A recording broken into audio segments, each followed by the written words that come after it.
안녕하세요. 묘시마의 빙의의 비밀 제8회 시작합니다. 저는 진행을 맡은 아나운서 신예지입니다. 이 프로그램은 시청자들이 빙의 현상에 대한 올바른 정보를 얻고 이를 통해 미신과 사실을 구별하기 위해서 만들어진 프로그램입니다. 오늘도 베스트셀러 빙의의 저자 묘시마 스님 모시고 이야기 나눠보겠습니다. 스님 어서 오세요. 네, 안녕하세요. 여러분, 팀버튼의 영화를 아시나요? 찰리와 초콜릿 공장부터 유령 신부와 가위손까지 정말 화려한 영상미와 누구도 상상하지 못했을 세계를 선사하는 감독이죠. 저는 이 감독의 영화를 보면 정말 놀이공원에 갔다 왔다 이런 생각이 들더라고요. 오늘 스님께서는 이 팀버튼 감독의 영화 중에서 비틀주스라는 영화에 대해서 이야기를 해주신다고 합니다. 정말 기대가 되는데요. 이 영화 같은 경우에 사고로 죽은 부부가 자기 집에 이사 온 사람들을 쫓아내려고 이상한 유령인 비틀주스를 불러오면서 벌어지는 이야기입니다. 근데 이 유령 진짜 말썽꾸러기라서 일이 더 꼬이기만 하는데요. 기괴하고 웃기고 팀버튼의 감독의 색깔이 아주 잘 묻어나오는 영화입니다. 그럼 먼저 함께 영화 예고편 보고 보시죠. Here's a preview. Be warned, it's intense.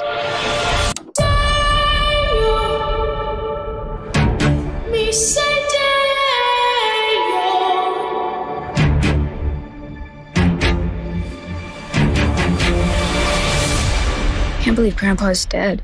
Death is hard. Yeah, sometimes I think life is harder.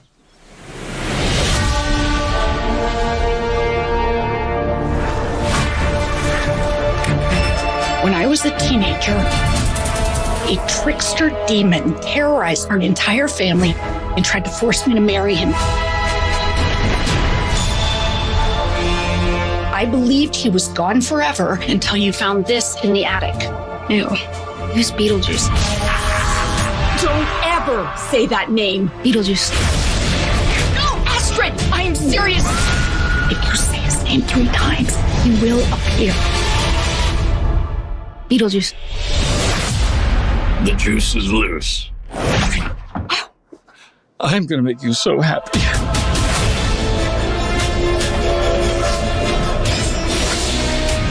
The living. The dead. Can they coexist? That's what we're here to find out.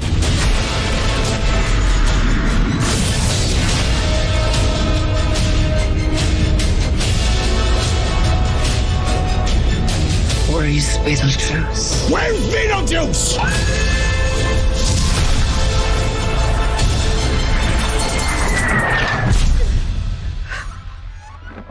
Beetlejuice! Feel free to express yourselves. Don't be afraid. You're a figment of my imagination. Really? Is this a figment of your imagination?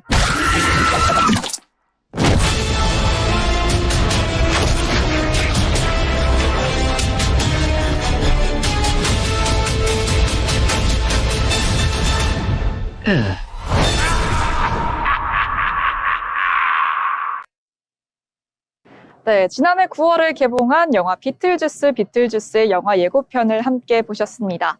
선선한 가을 날씨에 함께 보기 정말 좋은 영화인 것 같은데요.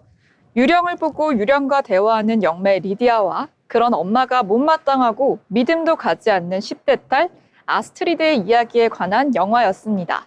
스님께서 개인적으로 이 영화를 좋아하신다고 들었는데 저도 좀 취향이 비슷한 것 같습니다. 이제 하나씩 영화와 관련된 스님의 이야기를 들어보고자 합니다. 스님께서는 영화를 즐겨보신다고 하셨는데 특별히 이 팀버튼 감독의 영화 중에서 비틀주스에 관심을 가지게 된 계기가 있을까요? 저는 우선 이 영화가 네. 워너브로더스사에서 만들었다는 것에 또 좀 매료가 됐고, 네. 그리고 그 분위기가 그냥 비가 막 내리는데 네. 거기에 안개가 끼고 으시시하지만 제가 그런 분위기를 참 좋아해요. 그런 분위기를 좋아하시는군요. 그런 분위기에 영화를 보면서 이게 참 매료가 되는 것을 느꼈고, 정말 갑자기 움직였다가 막 주방 뭐 모든 가구들이 왔다 갔다 하면서 막 두드려 부시고 네. 흔들리고 하는 게 정신이 없었지만, 야, 이 영화가 내가 지금 빙의를 하고 있는 것과 너무 많이 닮았었어요. 그런가요? 그 네. 영화를 보면서 우선 배경이 좋았고, 그러니까 산속에 어느 귀신들 집들이 잔뜩 있는데 서양 집이죠. 네. 거기에서 산자와 죽은 자가 같이 사는 그 모습도 너무 특이했고, 그래서 우선 그 다락방이 방송국이 됩니다. 네네. 귀신집이. 거기서 이제 주인공은 부부예요. 부부인데 한 50대 된 부부인데 강아지를 하나 안고 있고, 거기서 이제 현장에서 일어나는 일들이거든요. 그래서 그 영매 리디아가 소리를 치면서 하는 얘기가 있어요. 어떤 그 얘기인가요? 귀신들에게 네. 용기가 있으면 들어왔다 이럽니다. 그래서 깜짝 놀랐어요. 네. 그게 이 관객들도 좀 한 50명 되는데 관객한테 하는 얘기인가 아니면 여기 있는 귀신 어떤 영가들에게 하는 소린가 가만히 보니까 귀신의 존재에게 하는 얘기예요. 응? 그래서 또 한 번 놀랐어요. 응? 영매가 리디아가. 그러면서 저는 영매 리디아입니다. 여긴 유령의 집입니다. 이러면서 촬영을 시작합니다. 근데 관중이 막 박수를 쳐요. 거기 한 50명 되는 관중들이. 그리고 어두컴컴한 분위기 속에서 주인공 영매가 쏙 나타납니다. 나타나서 자, 지금부터 방송을 시작합니다. 갑자기 주방이 흔들립니다. 주방이 흔들리고 모든 가구들이 이리 갔다 저리 갔다 그냥 뭐 정신없죠. 뭐 식기류들도 막 넘어지고 부서지고 막 이렇게 하는데 참 흥미로워요. 그리고 바람이 막 불어와요. 밖에서 안으로 바람이 막 네. 불어오고 커튼이 움직이고 그러면서 그릇들이 와장창 깨지는 소리가 나면서 대중들은 이제 굉장히 무서움에 떨고 있죠. 근데 이제 리디아 영매가 나타납니다. 어둠 속에 어떤 존재가 있어요. 그 대중들에게 소리를 쳐요. 그러니까 그 대중들이 얼마나 놀랬겠어요. 네. 그러니까 방문객의 정체를 들을 준비가 됐나요? 이렇게 얘기를 하죠. 그러니까 영상 속에 이제 집이 보입니다. 그리고 주인공 부부는 아내가 남편이 이런 얘기를 해요. 아내가 이곳으로 이사 오고 나서는 통 잠을 못 잡니다. 한숨도 못 자고 또 타고라고 하는 강아지 반려견이 있는데 타고도 매일 밤 실수를 합니다. 무서워서. 그러면서 영매가 미지의 존재에 맞서고 두려움을 극복하는 건 굉장히 어려운 일이죠. 이제 이렇게 말을 합니다. 그 다음에 저도 그걸 보면서 어떤 영화를 한국에서도 찍을 때 괴기한 영화를 찍을 때 아니면 좀 오컬트한 그런 빙의 영화 같은 거를 귀신이 나오는 영화를 찍을 때 촬영 도중에 실제로 그 귀신이 나오는 경우가 꽤 있답니다. 그런 얘기를 그런가요? 네. 배우님들한테 가끔 들었고 그걸 보고 나서는 영화가 끝나고 나서도 또 그런 현상이 보이고 그래서 뭐 그런 영화를 아주 이게 좀 신기하구나 그런 생각도 들었어요. 정말로 얘기를 들으면 들을수록 그런 영화 촬영을 할 때 또 귀신이 실제로 나타나기도 한다는 게 조금 재밌는 포인트인 것 같습니다. 스님께서는 지금 삶과 죽음이 하나라고 말씀을 좀 해주셨는데 일반인들에게 죽음은 굉장히 무서운 의미인데 네. 수행자로서 이 죽음을 바라보는 관점이 조금 다르신지 한번 질문해 보고 싶습니다. 예, 이 영화에서 보면 딸을 이승으로 보내는 과정에서 불교에 우리가 사람이 죽으면은 윤회를 한다고 그러죠. 윤회와 또 다시 환생하는 그런 게 불교의 이제 그 불교 사상인데 네. 그리고 이제 중유를 생각하지 않을 수 없었다. 중유요? 이 영화에서 어떻게 이런 것까지도 중유의 개념을 다 담아서 만들었나 깜짝 놀랐는데 중유라는 단어가 어떤 뜻인가요? 중유라고 하는 것은 네. 불교의 사유를 얘기합니다. 넉살자에다 있을 유자를 얘기하는데 네네. 사유라는 게 뭐냐 하면은 유정이 네. 유정이라고 우선은 그 마음에 우리 의식 그 의식을 감정과 이런 걸 가지고 있는 거를 말합니다. 네네. 그리고 또 인간과 동물과 아니면은 또 악의 지옥 뭐 이런 데도 이걸 유정을 가지고 있다 이렇게 생각을 하고 거기에 이제 또 유정에는 보면 4가지가 있어요. 4가지가 뭐냐 하면은 생류 날생자에다 있을 유자를 쓰는데 생류는 생류, 네. 모태에서 어머니 배 속에서 이제 아이를 의탁을 해서 처음으로 생명을 받는 순간, 태어나는 순간을 생류라고 그러거든요. 생류. 그리고 즉 인간이 태어나는 시점을 말합니다. 또 네. 2번째는 본유라고 있어요. 근본 본자를 쓰고 네. 본유. 본유라고 하는 것은 뭐냐 하면은 나서부터 죽을 때까지를 말을 하는데 거기에 뭐냐 하면 불성. 태어나면서부터 인간은 불성을 가지고 태어난다. 그래서 부처가 될 수 있는 근간을 가지고 나온다는 뜻이에요.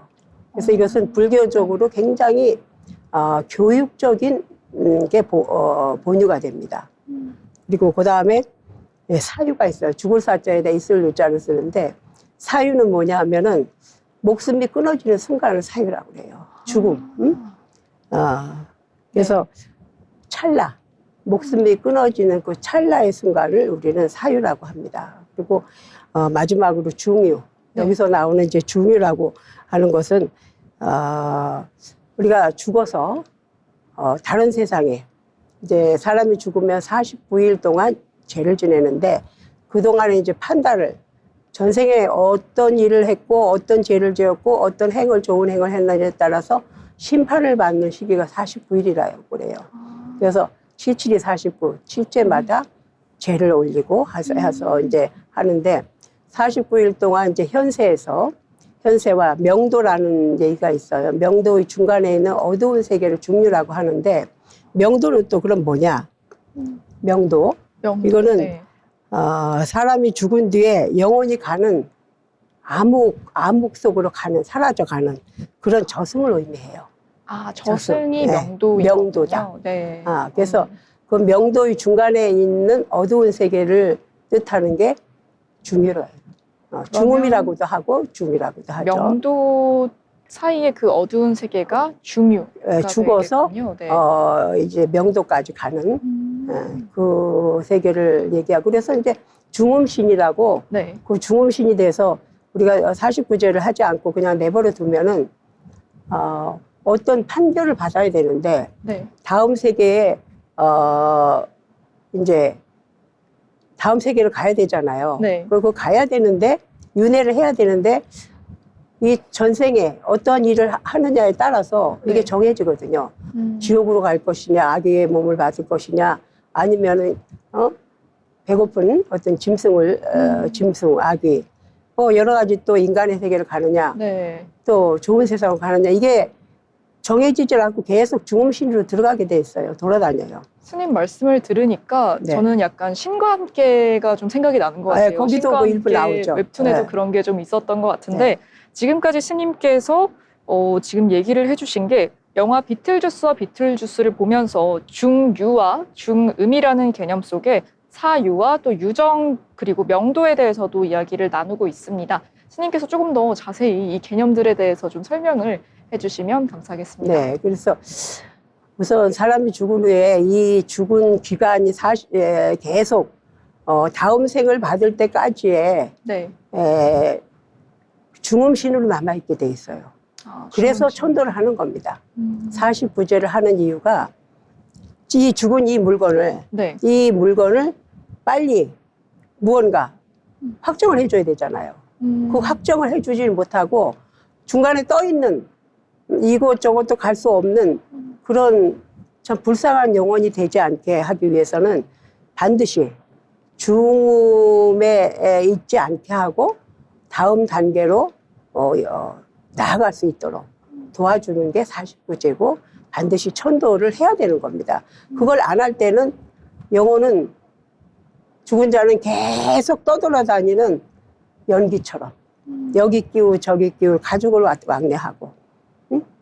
그래서 죽은 자의 부모의 영체가 힘들면 자식이 그대로 힘들어져요.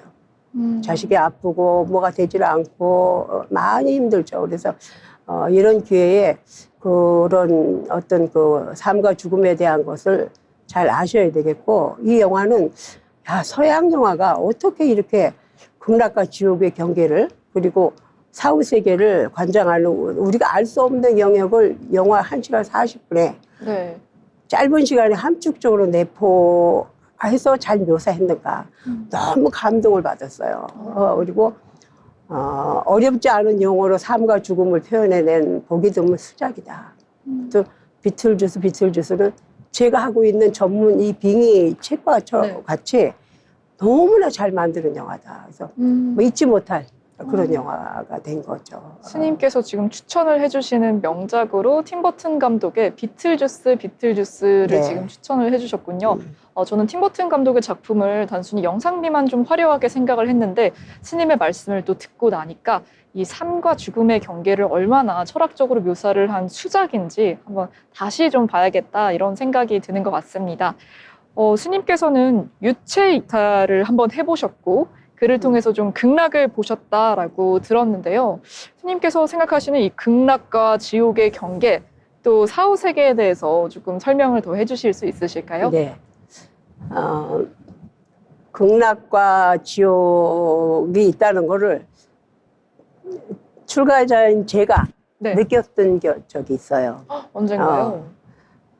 그때는 출가하기 전인데 네.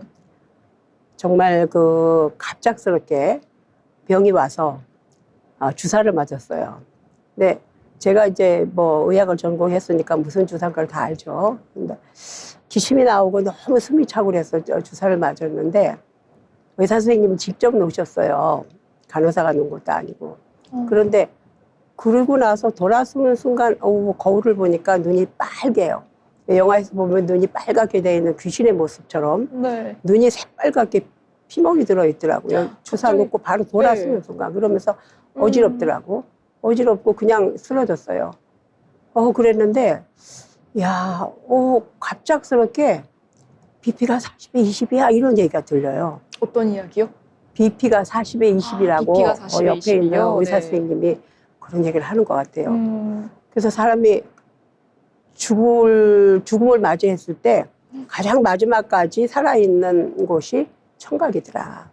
응? 청각이요. 아무것도 보이는 거 없고, 그런데 멀리 들려요, 그 소리가. BP가 40에 20이야. 그러면 BP가 40에, 혈압이 40에 20이라는 얘기거든요. 네. 그러면 조금 있으면 죽어요. 나는 죽는구나. 그러고 정신을 잃었어요. 그리고 19시간 만에 깨났어요. 19시간이요? 네, 그 19시간 동안에 네. 정말 저는 지옥을 받고 극락을 봤어요. 그 얘기는 조금 장황하니까 다음 기회에 말씀을 드리도록 하겠습니다. 궁금한데요. 네. 네. 지금 듣고 싶은데, 네. 네. 참 신기하고, 네. 책에는 쓰지 않았는데, 저는 그런 경험을 했고, 그래서 이제 호러 코미디라는 장르로 구분 짓는 게 이제 이 지금, 네. 비틀주스잖아요. 네네. 그러면서도 오싹하고 소름 돋는 영화, 뭐 괴기스러운 장면을 떠올리기에는 어딘가 엉성한 듯한 팀버튼 특유의 그런 게 있지만 삶과 죽음에 있어서 죽었다, 그러니까 다시 깨어난 분들을 임사 체험을 했다고 그러거든요. 그 임사 체험을 하신 분들이 꽤 많아요. 네, 꽤 많아요. 그래서 우리는 그런 얘기를 해요. 사람이 죽을 때 빛을 따라가라, 이 빛을 쭉 따라가는데 그 빛 중에서 빨강, 노랑, 파랑, 하얀색, 검정색, 뭐 이렇게 5가지 색이 있는데 그 색을 따라서 가라. 근데 어떤 색을 따라가야 좋겠어요? 극락세계를 가려면. 흰색이요? 네? 흰색 아닐까요? 그렇죠. 네. 예. 흰색. 흰색과 맞췄습니다. 흰색을 따라간다면 극락세계로 갈 수 있다. 근데 제일 안 좋은 데를 가는 색깔이 무슨 색깔일까요? 검정은 안 나왔죠. 나왔어요, 아까. 나왔어요? 검정이 지옥계에 떨어지는 색입니다. 그리고 붉은색. 네. 붉은색은 무슨 색이, 뭐 어디를 가느냐? 아귀. 아귀, 배고픈 귀신이 있는 그런 배고픈 곳이. 귀신이요? 예, 붉은색이고. 또, 노란색. 네. 노란색은, 축생. 축생이요. 동물이 될 수도 있다. 축생. 그리고 푸른색. 네. 푸른색은 인간의 몸을 가질 수 있다. 오. 그래서 이 5가지, 저도 그 19시간 동안 깨어내는 동안에 계속 흰색을 따라갔던 것 같아요. 스님께서는 미리 알고 계셨나요? 흰색을 따라. 그래서 그런지 어떻게 쭉 비쳐요, 이렇게. 빛이. 근데 죽음을 맞이한 모든 사람들이 그런 빛을 본다고 그래요. 근데 저는 그 빛을 이제 불교 공부를 하고 보니까 그 5가지 색깔을 평소에도 살아서도 잘 생각하고 있다가 죽음의 순간이 오면 마침 딱 흰색과 푸른색을 따라가야지 하는 그런 생각도 이 지금 방송을 보시는 분들 생각해 두시는 것도 좋을 것 같습니다. 흰색과 푸른색을 따라가라. 흰색을 따라가면 이제 좀 천국 이런 쪽으로 갈 수 있고 극락으로 갈 수 있고요. 푸른색을 따라가면은 또 이제 인간의 몸으로 환생한다. 또 이런 꿀팁을 또 알려주셨습니다. 네. 그리고 이제 이 영화에서 네. 보면 그 비틀주스 3번을 하잖아요. 네. 3번을 하면 그 지옥에 있는 비틀주스가 나타나서 다 해결해 주는 것도 굉장히 재밌지만 4, 5세기에 또 이런 얘기를 보고 굉장히 내가 놀랐어요. 사막에서 모래벌레가 나타나거든요. 꼭 뱀 같기도 하는데 그런 모래벌레들이 나타나가지고 막 헝겊 인형이 나오고 또한 거기에 그 속에 있는 어떤 그 귀신이 다 머리, 손, 팔 다 막 손가락까지도 다 분리를 시켜요.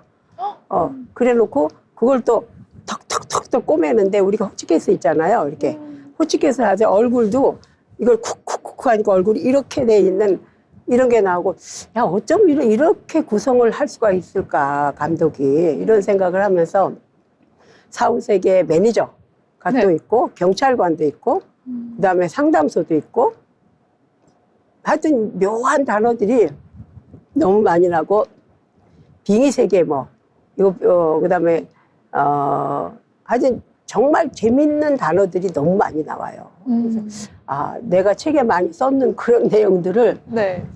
여기서도 비틀주스에서도 이걸 다루는구나. 그러니까 서양 영화가 이렇게 잘 만든 건 저는 빙의 영화, 귀신 영화를 너무 감동을 했었어요. 그래서 그것도 소울 체인지라고 해서 막 기차가 막 지나가는데 네네. 거기서 티켓을 한번 왕복하는 것도 있고 뭐 내가 소울 체인지 트레인에 이제 탑승을 하거든요. 네. 그래서 이제 이승과 저승의 경계를 중위에서 수많은 사연을 간직한 영혼들이 신나는 음악과 맞춰서 춤추고 노래하고 막 이래요. 그래서 그런 것도 그 음침한 그런 그 귀신의 세계만 보여주는 게 아니라 네. 밝고 아주 흥미롭고 하는 그 음악과 함께 네. 그 몸부림치는다는 그 중요의 장면을 고스란히 생에서 있었던 거를 생을 향한 미련이 아직 남아서 그 영혼들이 아우성 치는 소리가 정말 시끄럽다고 느껴지지 않고 이렇게 아름다울 수가 있을까 한번 보세요. 스님께서 저도 좀 전반부를 좀 보긴 봤는데 네. 그 스님께서 뭔가를 더 많이 아시고 또 영화를 보시니까 더 공감을 많이 하신 것 같습니다. 저도 스님의 말씀을 듣고 네. 이 중유와 관련해서 단어를 듣다 보니까 더 흥미롭게 좀 느껴지는 부분도 있는 것 같습니다. 죽으면 반드시 느껴지는 겪어야 되는 게 중입니다. 그러면 지금 스님께서 인상 깊었던 장면들에 대해서 말씀을 해주셨는데 네. 혹시 기억에 남는 또 좀 간직하고 싶은 명대사 이런 게 있다면 그 소개 명대사가 부탁드립니다. 영화 네. 중간에 보면은 이제 빙의 전문가라는 전단지를 뿌려요. 아, 네. 그 제가 빙의 전문가잖아요. 네. 우리 지금 하는 방송이 빙의 방송이잖아요. 네. 그래서 이거 우리가 참 나는 이런 방송을 하게 될지는 상상도 못했거든요. 근데 우리는 지금 하고 있잖아요. 네. 비틀주스에서 하는 거 방송도 하고 거기에 또 빙의 전문가라는 전단지를 막 등장하고 또 다락방의 문을 통해서 이승과 저승이 연결되는 연결고리 그런 설정도 있었고 삶과 죽음이 가까이 있다는 그런 걸 보여주는 것에 굉장히 충분했고 죽은 아버지가 딸과 아내를 지켜보고 그 의미롭게 영혼의 이름을 3번 부르면 영혼을 불러낼 수 있다는 것도 또 흥미로운 거고 그리고 죽은 아버지가 전 부인과 네. 딸을 구하기 위해서 한 가족이 셋이 협력을 해서 네. 그 지옥에서 결국은 지상으로 다시 환생하게 만드는 이런 것이 굉장히 감명 깊었고 왜 그러잖아요. 죽은 자에게는 생전의 재산도 권력도 아무 의미가 없다. 저 칠성사이다 회장님께서 네. 돌아가시면 그 사이다 그 꼭지라도 하나 여기다 넣고 가겠어요? 못 가죠. 평생 네, 그렇게 가죠. 많은 네. 사이다를 만들었어도 그리고 우리가 죽을 때 입는 옷을 무슨 옷이라고 그러죠? 수의, 응? 수의인가요? 그렇죠. 예. 수의. 수의인데 수의에는 주머니가 있을까요? 없을까요?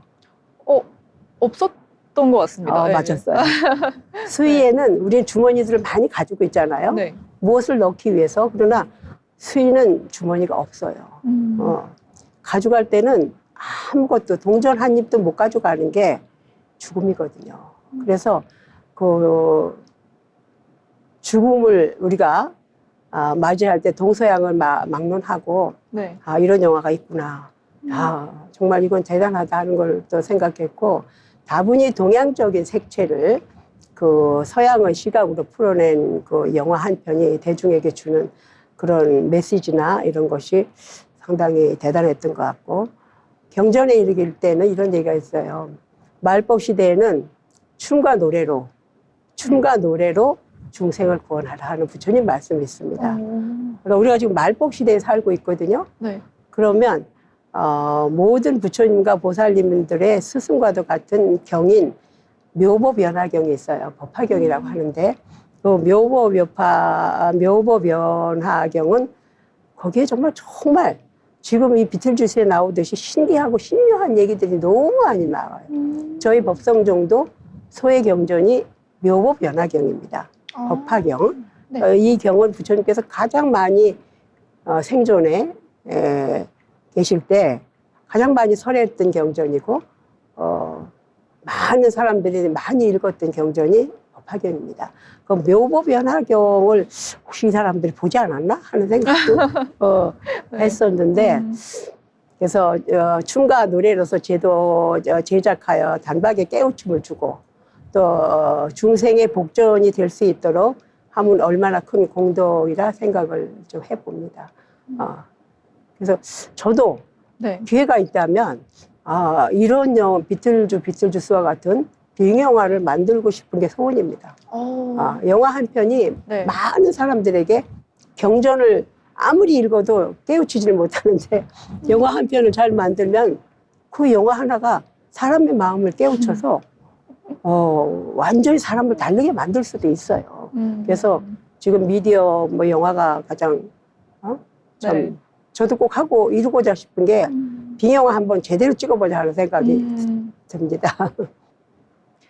네, 이렇게 스님과 비틀주스 영화에 대한 이야기를 좀 나눠봤는데요. 서양 영화임에도 불구하고 빙의 사상에 대해서 또 동양 철학과 스님께서 쓰신 베스트셀러 저자 빙의와 관련해서 또 이야기가 맞닿은 부분이 있다고 하니까 참 감회가 새로운 것 같습니다. 여러분도 영화 비틀주스를 보시면서 베스트셀러 빙의의 책 한번 읽어보시면 어떨까요? 그러면 이어서 한번 질문 이어가 보겠습니다. 스님께서도 산자와 죽은 자의 이야기나 좀 모습을 보신 적이 있으실까요? 지금 얘기를 나누면서 주인공인 영매 리디아처럼 특별한 능력을 지닌 여인의 이야기를 좀 말씀을 하셨습니다. 그래서 산자와 죽은 자의 이야기나 모습에 대해서 좀 더 소개해 주실 수 있다면 말씀 네, 부탁드립니다. 그 영화를 보면서 이제 제가 떠오르던 것이 내가 잘 아는 그런 어떤 여인인데 예지몽으로 중생들의 기륭화복을 미리 이제 보는가 하면은 매 순간 영화 속 위노나 라이더가 뭐 연기한 그 리디아처럼 네. 영혼들의 이야기를 듣고 영혼들을 만나기도 하고 그리고 평범한 이들과 사뭇 이제 다른 시간을 살고 있는 그런 여인이 있는데 뭐 예를 들면 일본의 그 쓰나미를 네. 아침 새벽에 꿈을 꾸고 그 이야기를 이제 학교에 가서 그 학부모하고 얘기를 했는데 그때 바로 쓰나미가 터졌어요. 그렇듯이 미리 이제 그 전에 제가 얘기를 했었죠. 우리가 몽중가피라고 있잖아요. 꿈속에서 꿈인 듯 아닌 듯한 세상에서 우리가 미래를 보고 그걸 예지몽이라고도 하지만 뚜렷하게 정말 이렇게 정확하게 보는 경우도 많이 있거든요. 저도 이제 그런 경우가 꽤 있는데 그런 것을 보면 우리가 꿈 일기를 쓰는 것도 괜찮아요. 꿈에 좀 꿈의 기억. 잊혀지지 않는 꿈들이 있거든요. 전혀 잊혀지지 않고 오랜 세월이 지나도 계속 있는 꿈. 그런 꿈들을 생각하면 꿈을 꾸고 나서 다 잊어버리는 거 많잖아요. 근데 잊어버리지 않고 뚜렷하게 기억나는 그런 꿈들은 저는 꼭 적어놔요. 노트를 해놓습니다.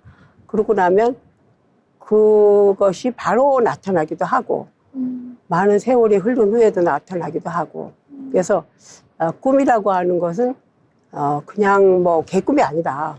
정말 네. 좋은 그런 부처님이 주시는 네. 기도하시는 분들에게 그런 꿈에 대한 정확한 그 예지몽을 만날 수가 있어요. 신기하게.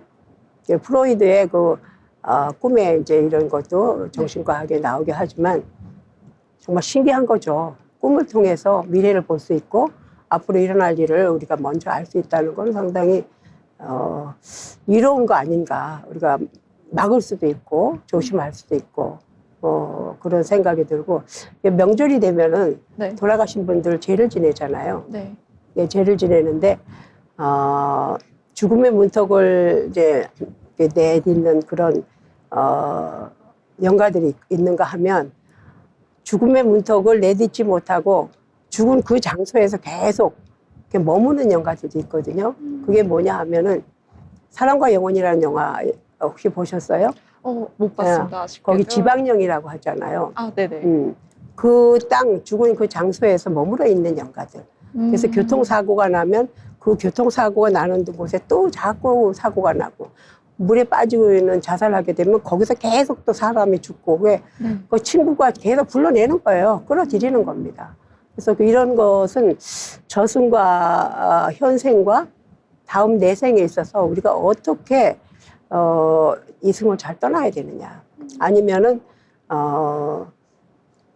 지난번에도 얘기했죠. 3원700이 있다고 그랬잖아. 호는 3개고 100은 7개다. 그러면은 거의 9개가 되잖아요. 그러니까 열이 되잖아. 열. 3분 700이니까. 이러한 영혼들이 각자 다니면서 여러 가지 뭐 시달림을 주기도 하고 가족에게 그리고 너무 고통스러우니까 그렇게 살아있는 자와 죽은 자는 별개의 세상을 사는 것이 아닐진데 같은 세상을 사는 거예요. 네. 죽어서도 죽은지도 모르고 내가 교통사고를 당한지도 모르고 그냥 그 자리에 있는 그런 영혼들도 있고 또한 이제 뭐 이게 살해를 당한 영혼들도 항상 거기에 머물러 있어요. 그 굉장히 안 좋게 죽은 영혼들이 지방령이 되는 경우가 거의 많죠. 그래서 그렇게 되면은 중유라고 아까 얘기했잖아요. 네. 중음이라고. 네. 그런 것을 반드시 해줘야 돼요.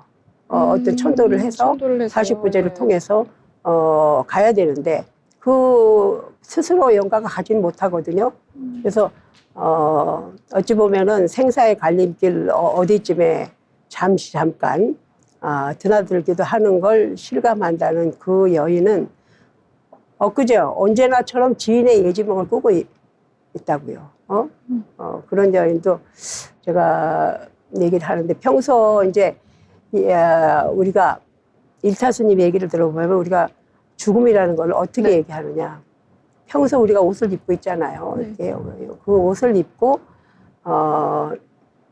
그 옷을 다 벗고 죽음이란 새로운 옷을 갈아입는 것이다. 그런 말씀을 하세요. 우리는 전생의 옷을 벗고 새로운 옷을 갈아입고, 그래서 천도제를 지낼 때 옷을 다 준비하잖아요. 새로운 옷을 갈아입어라. 그리고 그 영가의 옷을 태우고 이렇게 하는 것을 의식에 들어가 있어요. 그렇죠. 그리고 그래서 또 이런 생각을 또 합니다. 그 장례식장이나 이런 데를 이제 네. 가끔 갈 때 있잖아요. 그러면은 지금 죽은 몸과 시신과 살아있을 때의 몸무게가 얼마나 될까? 변했을까? 뭐 이런 생각도 저는 해봤는데, 네. 어느 책에서 제가 한번 본 건데 1907년, 오래전이죠.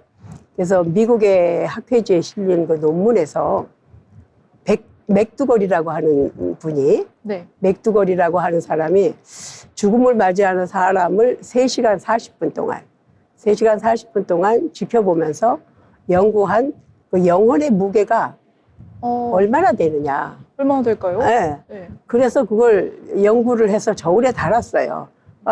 죽었을 때와 살았을 때에 그 달아보니까 그걸 체크를 했는데 영혼의 무게는 대개 얼마가 되겠어요? 한 10g 정도 되지 않을까요? 예, 비슷하게 가는데 21g이랍니다. 오. 네. 21g이었다. 그리고 그런 연구 결과를 발표한 바 있고, 즉 이제 죽기 직전에 체중을 저울에 달고 죽은 후 3시간 여가 지난 후에 저울의 무게를 달아보니 21g이 되더라. 21g이군요. 21g이 줄어들었더라. 그러니까 삶과 죽음을 통해서 21g이라는 게 빠져나간 거예요. 너무 신기해요. 그것이 영혼의 무게다. 빠져나간 것이. 네. 예, 세상 사람들에게는, 보통 사람들, 보이지 않겠지만 반드시 신과 영혼이 분명히 존재한다. 그리고 머지않아 저는 이런 생각을 해봐요. 영혼의 존재를 동영상에 담을 날도 올 것이다. 무시무시하죠? 네. 그리고 또한 이제 사후 시신이 어디로 가는지, 자신의 그 영혼의 무게는 몇 g인지 또한 미리 알아서 죽기 전에 남기거나 아니면 사후 문화를 잘 감지하고 조사해서 현미경으로 관찰하듯이 소상히 알게 되는 날도 올 것이다. 분명 AI가 매일 이렇게 바뀌는데 네. 과학이 발달하면 영혼의 무게도 알게 되고 그런 정말 내가 가는 길을 알게 될 수도 있을 것이다 하는 것도 예상을 해봅니다. 그리고 죽은 이후에 육체와 영혼이 어느 곳을 향해 가는지 살아있는 정신이 머리에 예측하여 사후의 운명을 이제 재개발해서 그걸 네. 이제 현재 살고 있는 사람들에게 가르쳐 줄 수 있는 그런 사람도 나오지 않을까. 응? 그런 충분히 나올 것 같다고 생각을 합니다. 예, 그런 생각도 좀 합니다. 그래서 이게 이제 마지막 말씀을 드리는 게 이제 낙엽내음이 짚어지는 11월이잖아요. 이제. 네. 근데 코코스 있으면 가을 냄새 참 좋죠. 네. 가을 내음이 참 좋은데 어디에 불을 지펴서 어머니와 또 이런 뭐 밥을 하는 냄새 뭐 이런 것들이 참 우리가 살아서 네. 이런 아름다운 거 자연도 제대로 느끼고 부모님이 해주던 누룽지 먹고 된장찌개 이런 것도 생각해보는 그러한 11월이 됐으면 좋겠다. 뭐 삶과 죽음은 항상 같이 있지 나는 죽지 않을 것이라고 하면서 사는 사람들이 거의 다거든요. 옆집에서 부모님 돌아가시고 누가 죽어도 똑같이 살아있다. 이렇게 생각을 합니다. 영원히 사는 존재를 생각하지 말고 네. 삶과 죽음은 같이 있다. 항상 같이 있다고 생각을 해야 돼요. 그렇게 할 때 우리가 나쁜 짓도 하기 어렵고 참되게 정말 서로가 상생할 수 있는 삶을 살 수 있지 않을까. 그걸 깊이 새겨야 된다는 명언을 남기고 싶습니다. 네. 삶과 사는 항상 같이 있다 이런 말씀을 좀 해주셨는데요. 정말 영화 비틀주스로부터 시작을 해서 이제 빙의와 맞닿아 있는 내용, 그리고 삶과 죽음이 항상 함께 한다는 것을 각인하고 인지하고 좀 더 살면은 삶이 좀 달라진다, 이런 말씀까지 좀 나눠봤습니다. 마지막으로 삶과 죽음에 대해서 조금 더 하고 싶으신 말씀이 있다면은 좀 한번 부탁드려봐도 될까요? 네. 저도 출가자로서 제 어머니, 스님이셨던 어머님을 죽음 앞에서는 상당히 담담할 수가 없더라고요. 신도님들에게 가족이 돌아가시게 되면 절대로 너무 많이 울지 말고 붙들지 말라, 이렇게 얘기를 했는데, 평생을 정말 그 출가자로서 고생하시고 아픔을 겪으시다가 87세라는 연세에 이제 돌아가셨는데, 그 어머님 돌아가시고 나서 지금 꽤 많은 시간이 이제 10여 년이 훌쩍 지나갔지만 아직도 세상 어느 죽음이 쉽게 잊혀지겠습니까? 그죠? 가족들에게는 특히 또 부모, 자식, 특히 이제 태중에서부터 이어진 어머니와의 관계라고 하는 것은 살아서도 죽어서도 항상 같이 가는 거다. 어머님이 이제 저희 절에다가 이제 탑에다가 모시고 있습니다만은 그 굉장히 뿌듯하죠. 나는 어머님 유고를 내가 늘 모실 수 있다 하는 그것이 참 기쁨이라고 하면서 부딪히고, 뭐 먹을 게 있으면 엄마 갖다 드려야지 또 이렇게 하면서, 생이 먼저 올지 이렇게 보면은 언제 생을 맞이하고 이제 끝나고 죽음이 맞이하게 될지 모르는 일이잖아요. 네. 그때 오타각세, 여러 가지 이 말법 시대에 오타각세라고 하는 건 여러 가지 탁하고 범죄 뭐 여러 가지 있는 게 말세를 오타각세라고 하는데, 이 말법 시대를 근근히 살아가는 중생들에게 지금 곁에 소중한 이가 있다. 소중한 이가 누구예요? 가족도 소중하고, 가족, 네, 예. 그런 것 같습니다. 있다 하여 내일 나와 함께 할는지는 누구도 장담할 수 없는 거예요. 나한테 소중한 사람이, 아주 뭐 사랑하는 사람이 있다 하더라도 영원히 나하고 같이 있을 수가 없잖아요. 그러니 지금 당장 소중한 이에게 감사하고 또 마음을 표현하고 사랑한다. 부부간에도 네. 또 자식들에게도 너 참 사랑한다. 엄마가 아빠가 사랑한다. 또 형제간에도 우리 정말 한 배에서 태어났으니 사랑하자. 이런 마음을 가져줬으면 사회가 훨씬 더 살기 편안한 세상이 아닐까 하는 생각도 하고, 그리고 이제 육신은 비록 우리 곁을 떠났어도 조상은, 돌아가신 영가들은 늘 그 자손 곁에 머무르거든요. 네. 그래서 그리고 그 영혼들이, 돌아가신 부모 영가님들이 내가 위험할 때 반드시 꿈에 나타나셔서 도움을 주세요. 그 꿈을 잘 생각해서 꿈에 부모님이 나타나시거나 죽은 분이 나타나셔서 뭐 심오한 얘기를 하시면 긴장을 해야 되는 거예요. 어떤 일이 일어날까? 저도 언젠가 그 얘기를 할 거예요. 제가 참 죽을 뻔할 때 구해주신 분은 살아계신 어머님이더라고. 생명이. 네. 생명께서 오셔서 나를 구해주는 꿈에 보이더라고요.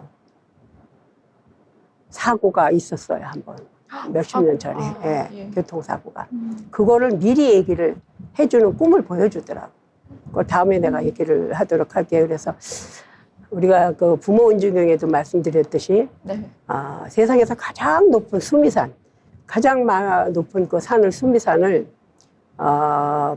한쪽에 어머님을 이고 한쪽에는 아버님을 이고, 그 높은 수미산을 어깨가 뼈가 닳도록 업고 다니면서 그래도 그 은혜를 갚을 수 없다는 게 부모님 은혜라고 했잖아요. 네. 그렇듯이 부모님의 은혜를 되새기고 지금 살아있는 부모님을 공경하고 돌아가신 영가님을 위해 항상 천도제를 올리고 향을 피울 수 있는 그런 마음이 바로 우리가 살아가는데 한 부분이 돼야 되지 않겠나. 그렇게 됐을 때는 저 세상에 가신 부모님들은 편안하게 이고등락 하셔서 배고픔을 지나서 극락세계로 가실 것이고, 여기 살고 있는 자손들이나 손주들은 또 잘 돼요, 그것으로. 그래서 그 천도제의 공덕이라고 하는 건 70%가 자식이 받고 30%가 돌아가신 분들 영혼들이 받아서 이고등락한다는 이런 불교의 진리를 이 방송을 보시고 계시는 모든 청취자 여러분들께서는 다시 한번 생각을 하시면 어떨까 하는 죽음이 네. 멀지 않아요. 항상 죽음은 가까이 있다고 생각을 하고 우리 하루를 살아야 되거든요. 네. 나는 영원히 살 수 있어. 재벌. 네. 뭐 유명한 재벌들 많잖아요. 네. 나는 돈 많고 뭐 다 이루었으니까 아무것도 뭐 걱정할 거 없어. 이러고 막 이렇게 돌아다니고 막 정말 보기 싫은 그런 장면들을 볼 때마다 우리는 하지만 그 사람들 똑같이 죽어요. 똑같이 그렇죠. 가요. 네. 네. 삶과 죽음이 정말 멀지가 않다. 멀지 않아요. 네, 함께. 이렇게 느껴집니다. 네, 지금까지 스님의 말씀 아주 잘 들어봤는데요. 이 영화 비틀주스로부터 저희가 이야기를 시작해봤습니다.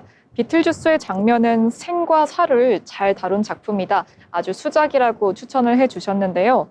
중유에 갇힌 영혼을 이제 천도를 통해서 극락으로 보내는 과정이 필요하다. 이렇게 말씀을 해주셨습니다. 천도를 통한 공덕은 70%는 자식이 그리고 30%는 돌아가신 영혼이 나눠 가지면서 좋은 삶을 이제 이어갈 수 있다라고 말씀해 주셨는데요. 지금 당장 소중하다고 생각하는 사람에게 따뜻한 마음과 또 감사하는 마음을 이어갈 수 있다면 좋겠습니다. 이렇게 생과 사 그리고 비틀주스 이야기까지 나눠봤는데요. 오늘 묘심화의 비밀도 시청해주신 여러분 감사합니다. 다음 시간에도 더 알차고 재미있는 이야기로 만나뵐 테니까요. 꼭 시청 부탁드립니다. 이 프로그램은 시청자들이 빙의 현상에 대한 올바른 정보를 얻고 이를 통해 미신과 사실을 구별할 수 있도록 만들어진 프로그램입니다. 그럼 지금까지 함께해 주신 묘심화 스님 감사합니다.